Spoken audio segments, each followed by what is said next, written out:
Paying a handyman for a few little fixes around the house can actually add up to a big chunk of change. We would rather help you keep that money and still make the fixes. So we're calling in Jake Tyson. You may know him as DIY Network's Handsome Handyman. He's here with 5 quick fixes that we can all do ourselves. I'm back. I even brought my tool belt for the occasion. And Erica, how good do you look? Giddy up. Thanks for loaning it to me. So 5 quick fixes. First one you have is kitchen cabinets. Just these are things you can do around the house on the weekend, cost you next to no money, right? So what we have here, this is a common problem, kitchen cabinet, screws come loose because the timber gets knocked around, right. Kids slam in the doors, eventually the hinges come off. And a common problem is the screw loses the backing. Okay. So what we've got here is a quick fix, get that screw back in. So what we've got here is a couple of matches. Wood Regular matches, okay. Some PVA glue. PVA? What's that? PVA. It's not wood glue. PVA is just wood glue, yeah. Oh, it is wood glue, okay. So make sure you use wood glue because anything else is no good.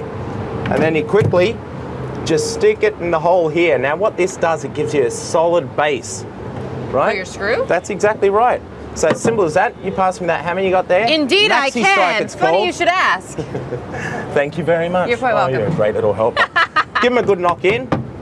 Then all you simply do, give it a snap off. Wait, so I'm not putting the screw back in. I'm leaving that there? You leave the screw out. This makes a solid backing again for the timber. I'll take it. Let it dry for about 4 hours. Put your screw in.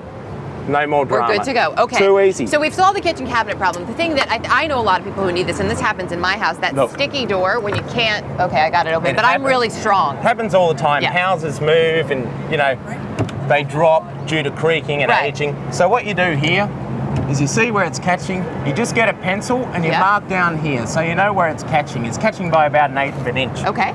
Then you get your block plane. About $15, right? 15. How did you know this? Well, I have a tool belt. And you got some hidden talent here. Lovely colour door, by the way. Did you paint it? I picked it out, yeah. Then you get your block plane. Now, most people will take their door off. I don't, because a lazy man finds an easier way. I like it. I like your thinking. Okay, and then you'll just run your plane up. Now take your time. You just adjust it here. And then you just keep checking so you don't do too much? Yeah, just keep checking. Make sure you don't do too much. Okay. It's about a 5-minute job, but fixed. You don't have to pay a contractor $100 to do it. That we can can do do. it yourself. We're down to only a minute. We have 3 things I want to get to really quickly. So, all right. If you got a lock that is stuck, don't put anything liquid in it. No, you don't put any lubricant because what happens, it attracts dirt and all that type Makes of it thing. worse. So what we've got here, you always get sticky locks due to the weather or dirt or whatever. So this is called graphite dust. Okay. Right, use graphite dust. You give it a squirt. In there? In the keyhole, right in the lock? A little bit on the key. Okay.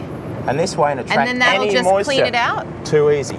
Perfect. That's it. We've got that done. A stripped screw. You got. Next one. Do it in 15 seconds for me. Strip screw happens all the time. Yep. What you do, hacksaw. Of course. Right? Cut through. And what you're doing cutting a here, screw? you're making a slotted hole for the screw. So you cut it so through. that I can get my screwdriver in. You can get a flathead screwdriver. I love it. Bang, you're in. Perfect. That one I've needed in the past. This I also needed. I can never figure out where to get rid of my paint. And you can't. And you know, it's toxic. What we've got here, and listen, the hippies at home, don't get excited. This is just kitty litter, right? So you get your paint. We're disposing of old paint. I'll put it in a glass bowl so people can see what's going on. Okay, so you're putting the paint in with a bunch of kitty litter. Into the kitty litter. And then once it soaks it all up, which through the magic of television has happened in the shoebox right next to us. So once it soaks it all up, you can actually put this in your garbage. It's safe to put in your out garbage. dumpster? And you, look, come on, have a smell of these. Oh, please. Smells How better nice than my is that? cat's litter box. That's exactly right. So it gets rid of all that old paint toxin. And is it dries safe? up. It is safe. Wrap it in newspaper, throw it in your bin. You're sweet. All right, I love it. This may be my favorite. Jake, pleasure to have you. I'm going to keep the tool belt. Oh, please. You can have it I need next time when back. you're back. Thanks, appreciate it.